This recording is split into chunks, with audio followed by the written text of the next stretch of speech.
Hello everyone, this is Priyanjan. You are watching me at Photon Physics for All. और आज का जो video है इसमें छोटा छोटा दो टॉपिक कवर करेंगे. एक है हमारा चार्ज डिस्ट्रीब्यूशन पैरेलल प्लेट्स पर, जिसको रीडिस्ट्रीब्यूशन कर ले तो बेटर रहेगा, एंड दूसरा है इलेक्ट्रोस्टैटिक प्रेशर.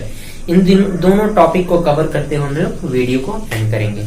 शुरू से लेकर लास्ट तक वीडियो देखना, तभी जाके कुछ समझ में आएगा. अदरवाइज ये कोई एंटरटेनमेंट वाला वीडियो है नहीं कि स्कैप करके देख लिया और अच्छा पूरा कंटेंट तो पता ही चल गया, एंटरटेनमेंट हो ही गया.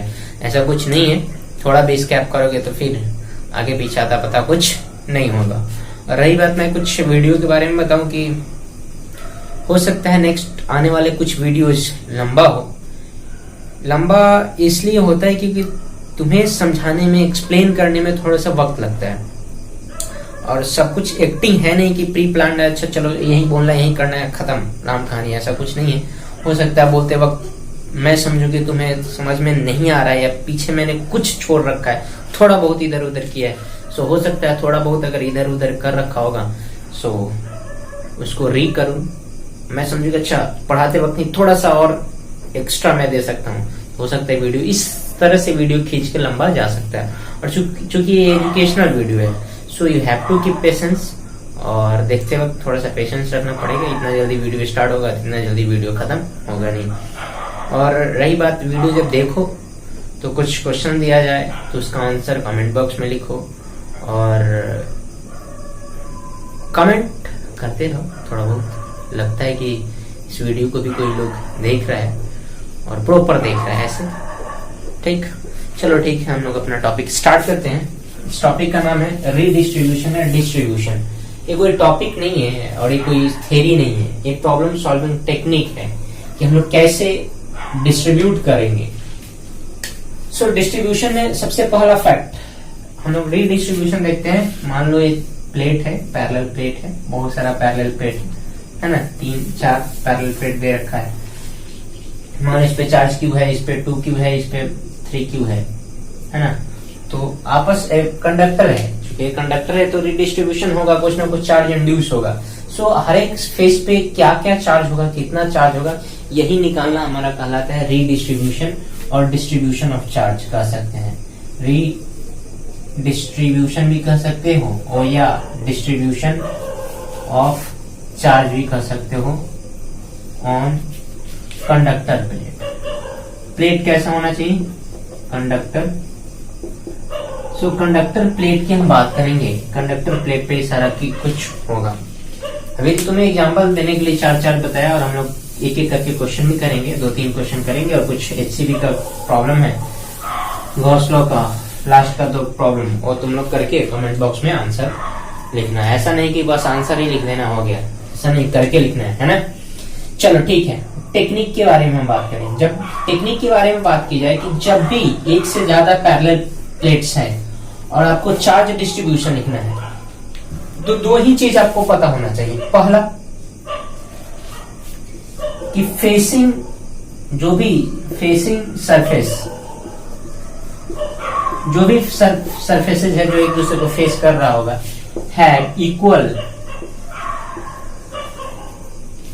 And opposite nature charge. ऐसा चार्ज होगा जो मैग्नीट्यूड में इक्वल होगा एंड नेचर में क्या होगा, अपोजिट होगा, फेसिंग सरफेस पे. और दूसरा, एट आउटर मोस्ट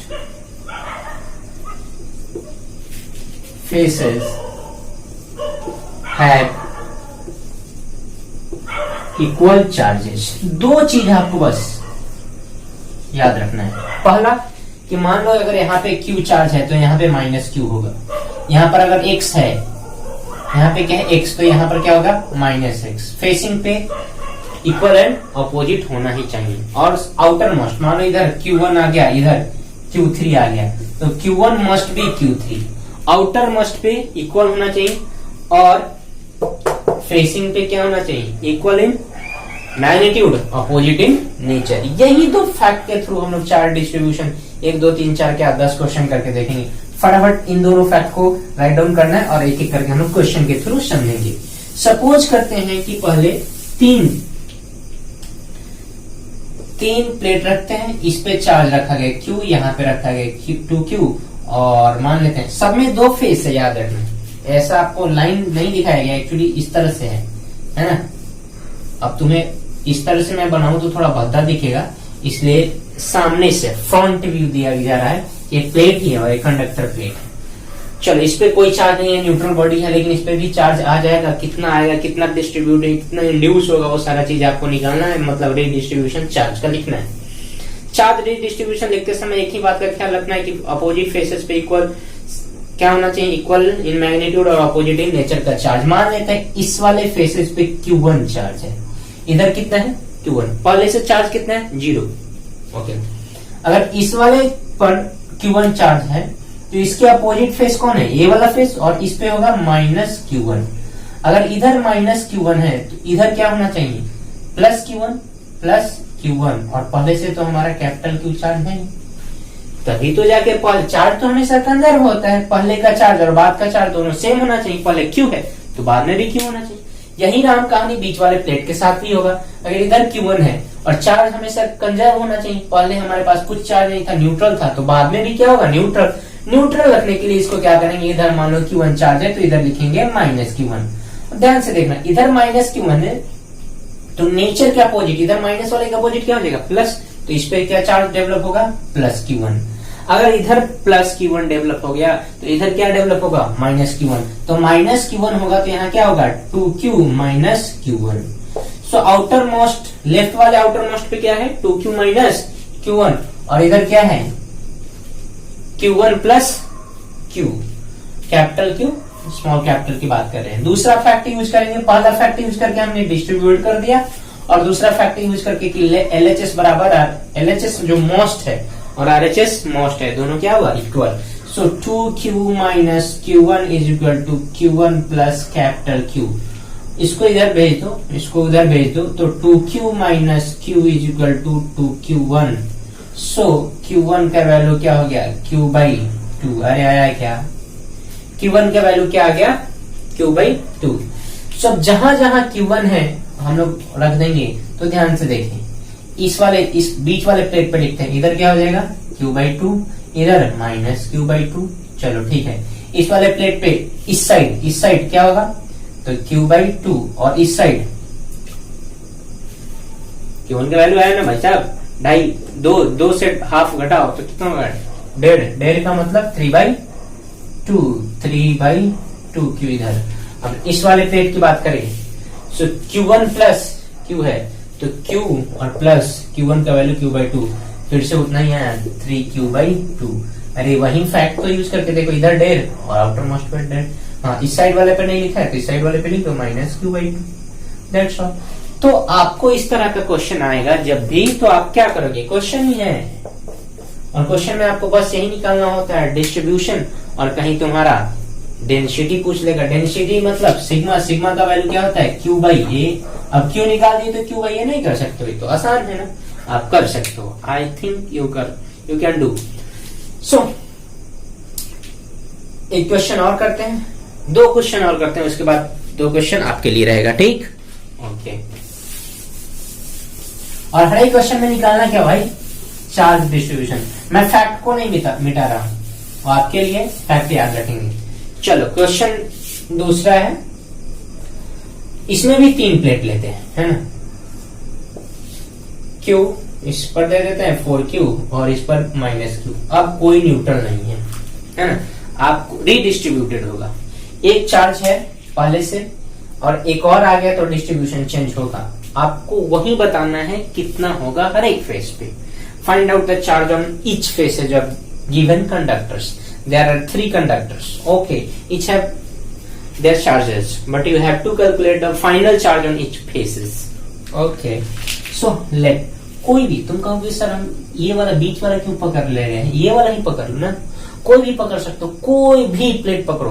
तो तुमने कहा कि अच्छा सर होल्डिंग हाँ करे, आप इधर से पकड़ के बताओ। मैंने कहा कोई नहीं, चल देख इधर, मान लेते इस पे चार्ज इस वाले पर इधर Q1 है, इधर क्या है Q1, तो इधर क्या हो जाएगा, इधर Q1 है प्लस, तो इधर क्या हो जाएगा -Q1। तुमने कहा क्यों सर, अपोजिट फेस तो है नहीं। मैंने कहा पहले से चार्ज बाद माइनस क्यू है, बाद में भी माइनस क्यू रखने के लिए इधर Q1 तो इधर क्या मानना पड़ेगा तुम्हें, ऑब्वियस बात है मानना ही पड़ेगा क्या, माइनस Q1।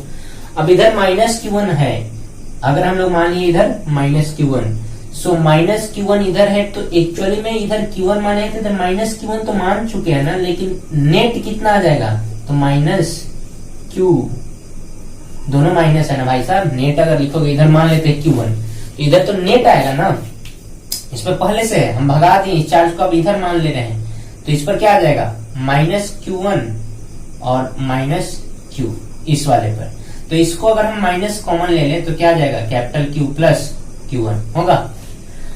इधर इसको अच्छे से अगर लिख ले तो ऐसे हो जाएगा minus capital Q plus small q1 हुआ। अब अपोजिट फेसेस पे इक्वल और अपोजिट नेचर का, तो इधर देखो इधर माइनस है भाई साहब, तो इधर क्या हो जाएगा प्लस, लेकिन उतना ही होगा Q plus Q1, Q plus Q1 okay. अगर इधर Q प्लस Q1 है सो इस साइड कितना होना चाहिए, इधर Q प्लस Q1 है तो इस साइड कितना होना चाहिए, ताकि पहले से चार्ज हमारा कितना रह जाए 4Q। सो हम तुमने कहा कि सर जितना पॉजिटिव उतना नेगेटिव, तो मान लेते माइनस Q प्लस Q1, लेकिन माइनस Q प्लस Q1 नहीं होगा, इस वाले चार्ज को भी तो तुम भगा दिए हो, प्लस 4Q जोड़ेंगे, क्या जोड़ेंगे 4Q। सो नेट इस साइड कितना हो जाएगा, ध्यान से देखो, तो माइनस Q माइनस अंदर मल्टीप्लाई कर रहे हैं माइनस Q1 प्लस 4Q, तो प्लस 4Q माइनस Q कितना हो गया 3Q माइनस Q1। सो इस वाले सरफेस पे हो गया 3Q माइनस Q1 हुआ।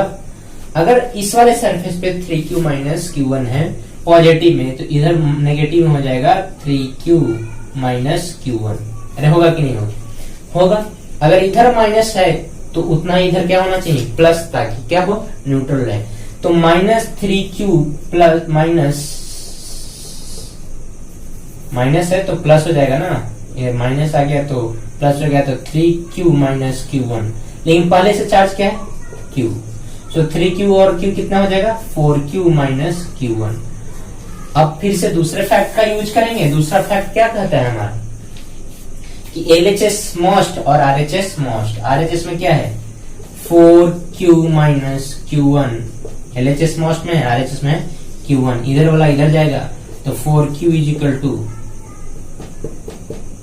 2Q1, Q1 का वैल्यू आ गया 2Q। अब जहां जहां Q1 है 2Q लिखे तो काम कंप्लीट। तुमने कहा कि ठीक है सर आप तो बाहर वाले से मान के चले हो, अब बीच वाला ही मान के चलो। दो फैक्ट तो आपने लिख रखा होगा, मैं मिटा रहा हूं। तो तुमने कहा कि सर दोनों तरीका से आपका आंसर आना चाहिए।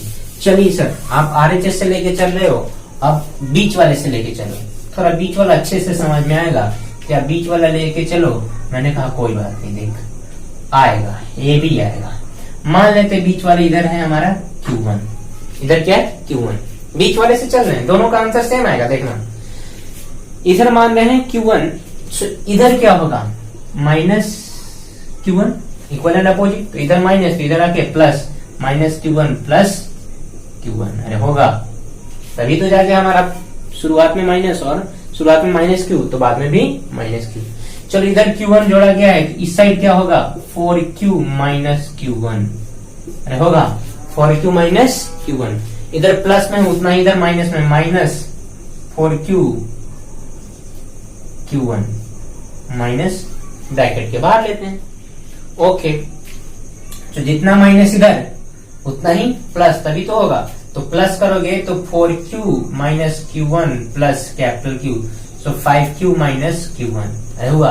अब LHS मोस्ट RHS मोस्ट कर दो, 4Q minus Q1 equal to minus Q plus Q1, इधर जाएगा इधर आएगा 6Q equal to 2Q1, Q1 का वैल्यू 3Q। ओहो, और इधर क्या है 2Q। मैंने कहा कोई टेंशन वाली बात नहीं भाई साहब, आप पहले ये नहीं Q1 देख लोगे, आप डिस्ट्रीब्यूशन देखोगे। क्या देखोगे?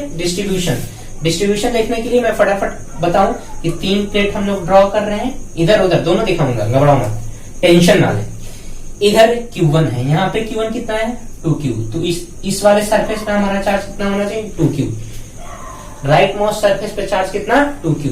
अब इधर वाले पर देखते हैं, जस्ट लगे हाथ। इधर कितना है -q प्लस q1 कितना है भाई साहब 3q। तो कुल मिला के नेट देखो तो 2q है कि नहीं, अरे इधर भी 2q आ रहा है, इधर भी 2q। उसी तरह अंदर वाले सरफेस पे एक करूंगा, बाद बाकी के लिए दो के लिए आपको खुद से चेक करना पड़ेगा, है ना।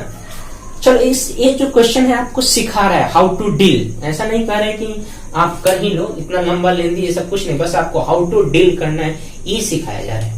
मेथड 1 भी यूज कर सकते हो, मेथड 2 किसी भी चार्ज को पकड़ के आप कर सकते हो। और लास्ट हम लोग फाइनल एक और क्वेश्चन करेंगे। ओके सो पहला हम लोग लिख दिए इस वाले सरफेस पे, देखो इधर से हमारा क्या है, इस वाले सरफेस पे ध्यान से देखो तो माइनस है बाहर q प्लस q है। तो q क्या है 2q और q 3q, तो -3q इधर होना चाहिए, इस वाले सरफेस पे -3q हमारा कैलकुलेशन करके है। मैंने कहा चलो ठीक है, इधर देखते हैं, ध्यान से देखो इस वाले पर क्या है आंसर -q1 है। सो हम लोग इस वाले सरफेस पे देखेंगे -q1, इस वाले क्वेश्चन में कितना है 3, तो -3q। देखो तो दोनों सेम आ रहा है कि नहीं। सो इस प्लेट के लिए भी निकाल के देखोगे तो सेम, इस प्लेट के लिए भी निकाल के देखोगे तो सेम। सो इससे क्या कंक्लूजन मिला कि दो क्वेश्चन करेंगे, नहीं भाई साहब दोनों मेथड से करेंगे, नहीं कोई एक मेथड। और सबसे सुटेबल मेथड यही होगा आपके लिए कि बीच वाले को पकड़ो और फटाफट कैलकुलेट करके राइट मोस्ट लेफ्ट मोस्ट दोनों इक्वल कर दो, काम कंप्लीट। लास्ट क्वेश्चन हम लोग करेंगे। सो हमने देख लिया रिडिस्ट्रीब्यूशन करके, एक के लिए लिखा, बाकी दोनों के लिए आप खुद लिख सकते हो, ऐसा नहीं कि बहुत टफ है। अरे बाकी दोनों के लिए लिख सकते हो ना भाई साहब, q प्लस q, देखो इधर q कितना है, q तो q है, 2q निकाल चुके ना, तो q प्लस q 3q, इसके लिए 3q, इसके लिए 3q माइनस q1, तो 3q माइनस 2q, q हो जाएगा, इधर q तो माइनस q, फटाफट you can do anything. Okay last question हम लोग करेंगे, वीडियो पॉज करके उतार दो, लास्ट क्वेश्चन करेंगे, उसके बाद हम लोग देखेंगे इलेक्ट्रोस्टैटिक प्रेशर।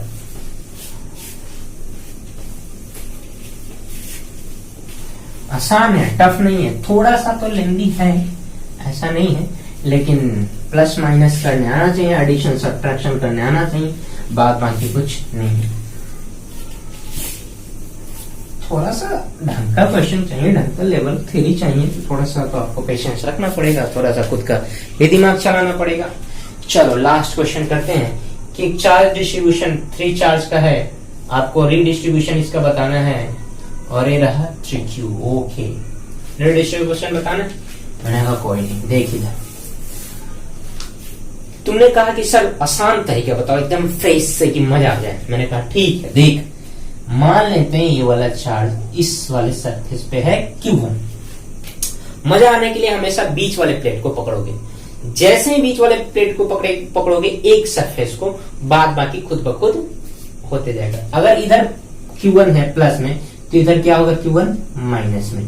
अब देखो पहले से 3q है, बाद में भी 3q रखना है, तो अगर इस साइड माइनस q1 है तो इस साइड क्या होना चाहिए प्लस q1, तो प्लस q1 माइनस q1 तब ना जाके होगा जी 3q, लेकिन पूरा का पूरा चार्ज ये वाला भी तो इधर आएगा, तो क्या लिखेंगे 3q।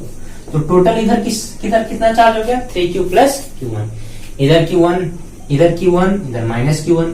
अगर इधर q1 है तो इस साइड क्या होना चाहिए, इधर प्लस है तो इस साइड माइनस होना चाहिए, तो माइनस होगा, तो माइनस q1 और माइनस 2q। सो दोनों का माइनस अगर हम लोग कॉमन कर दे तो क्या लिखेंगे माइनस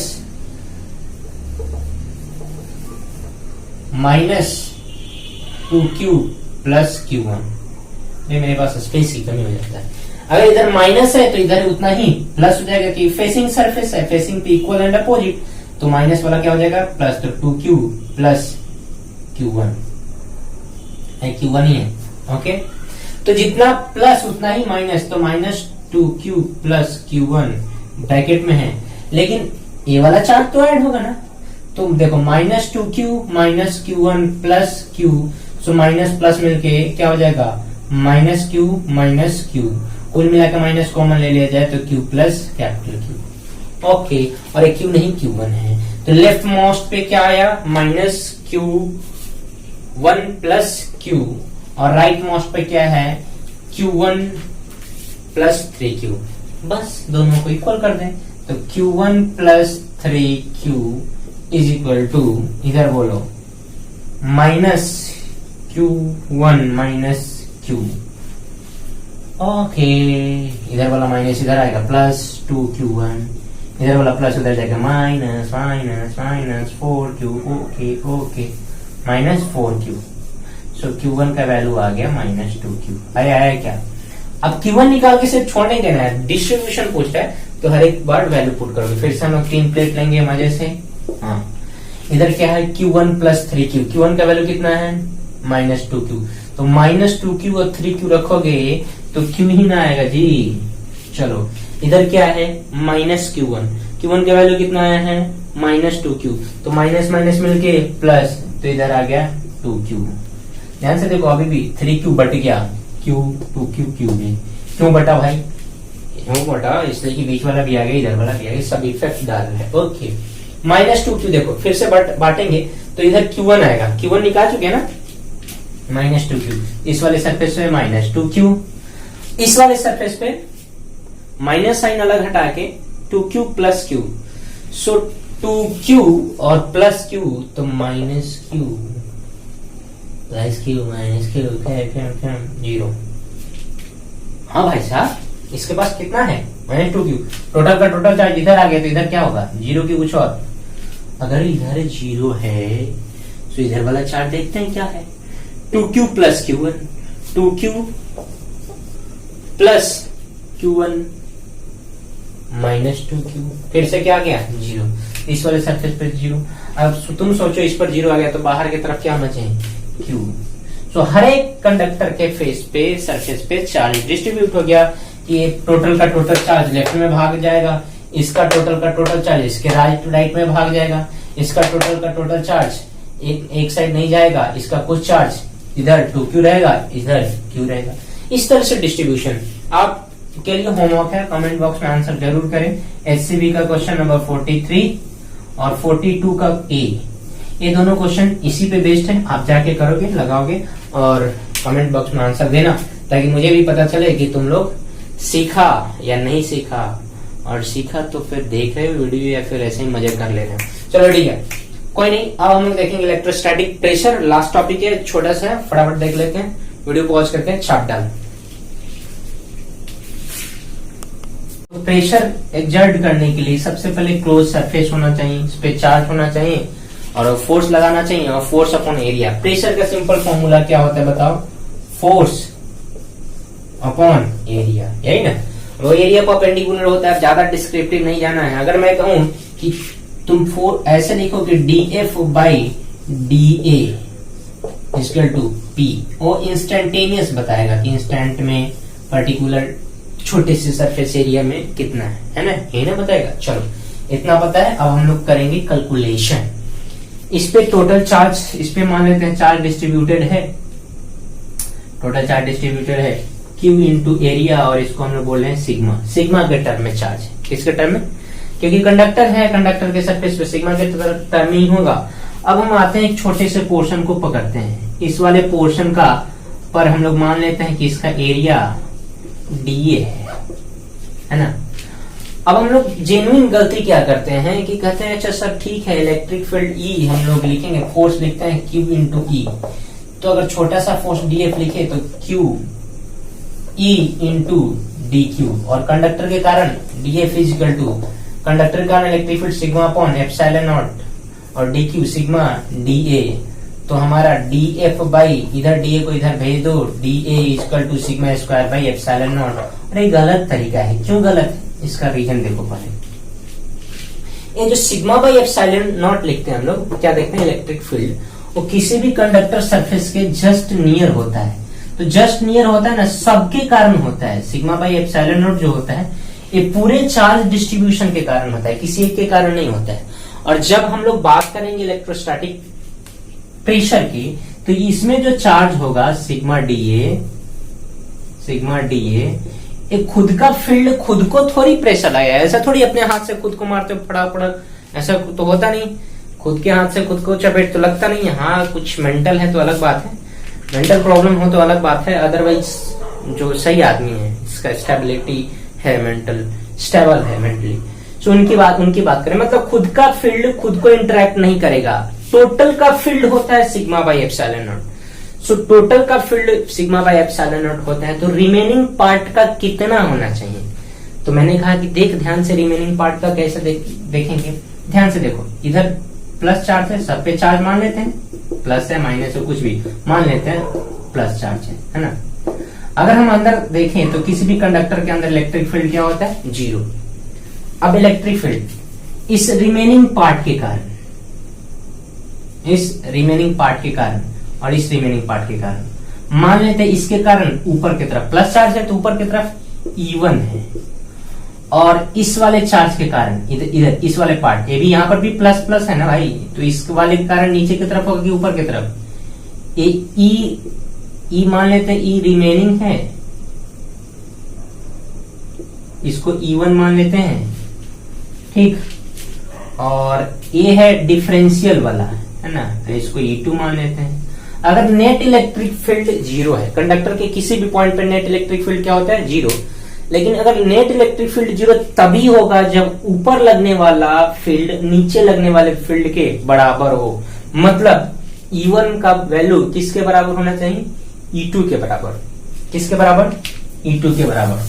ये गलत कर रहे थे हम लोग, तो हम लोग इसको मिटाएंगे, ऐसा नहीं सोचते हैं। अभी हम लोग डिटरमाइन करेंगे फील्ड को, तब जाके करेंगे ऐसे ही करेंगे, लेकिन फील्ड को डिटरमाइन करेंगे। नाउ हम लोग क्या देखेंगे अंदर वाला कि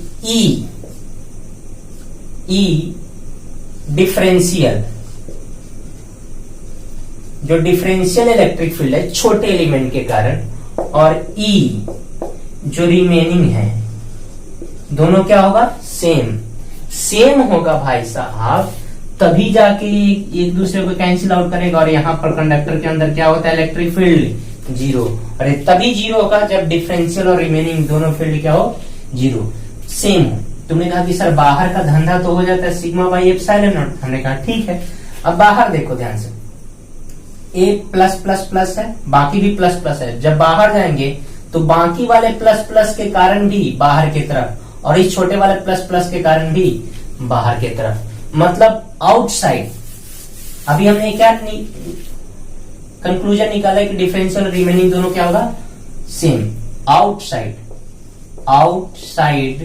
द कंडक्टर, कंडक्टर के आउटसाइड की हम बात करेंगे तो क्या हम लोग लिखते हैं? Sigma by epsilon not. Just outside यही ना होता है इलेक्ट्रिक फील्ड, सिग्मा प्रॉपर्टी में है भाई साहब, सिग्मा बाई एप्सिलॉन। लेकिन टोटल के कारण, तो टोटल कैसे लिखेंगे? ये डिफरेंशियल भी हमारा होगा प्लस ई रिमेनिंग भी होगा।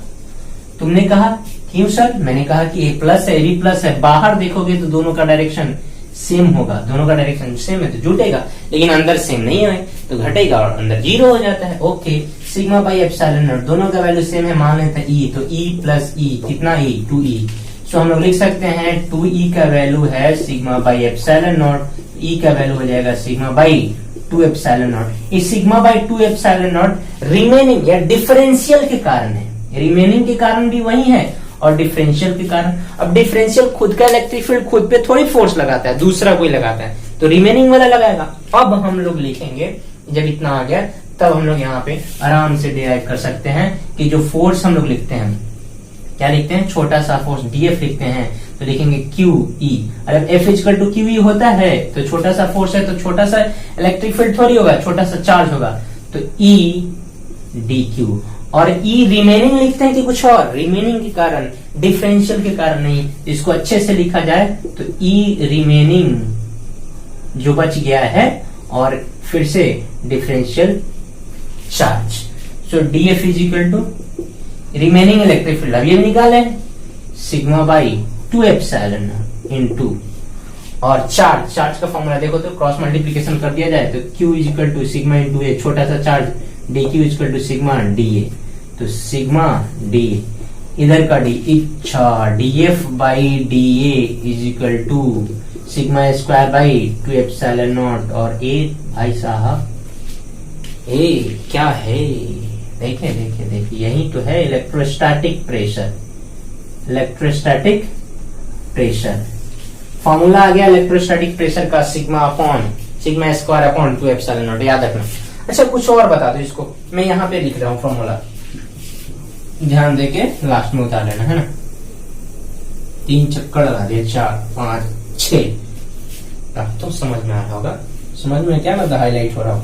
चलो मैंने कहा कि एक और चीज बताओ तो इलेक्ट्रिक फील्ड ही क्या होता है, सिग्मा बाय एप्सिलॉन टोटल के कारण होता है क्या।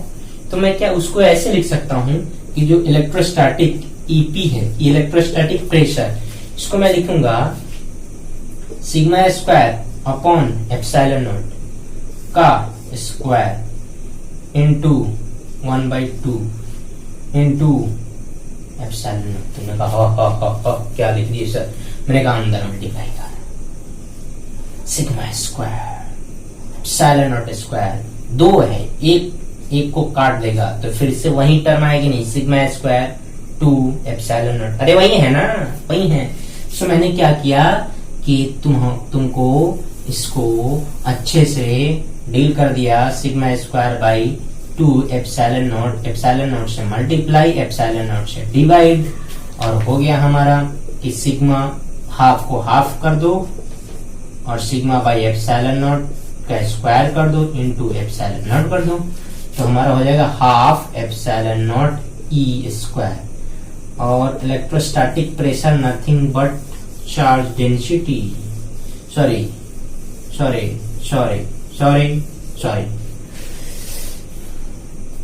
एनर्जी डेंसिटी, फील्ड के कारण energy density half epsilon naught. तो ए और ए दोनों फॉर्मूला यूज होगा, इन दोनों फॉर्मूला को याद रखना ढंग से। आई थिंक इलेक्ट्रोस्टैटिक प्रेशर ये थ्योरी है, कुछ इस पे आता नहीं है प्रॉब्लम, बस जानने का चीज है। सो आई थिंक इलेक्ट्रोस्टैटिक प्रेशर आपने समझा बहुत अच्छे से और समझ में आया होगा, तो फिर आगे भी वीडियो पढ़ने कीजिएगा। आज के लिए इतना ही, थैंक्स फॉर वॉचिंग।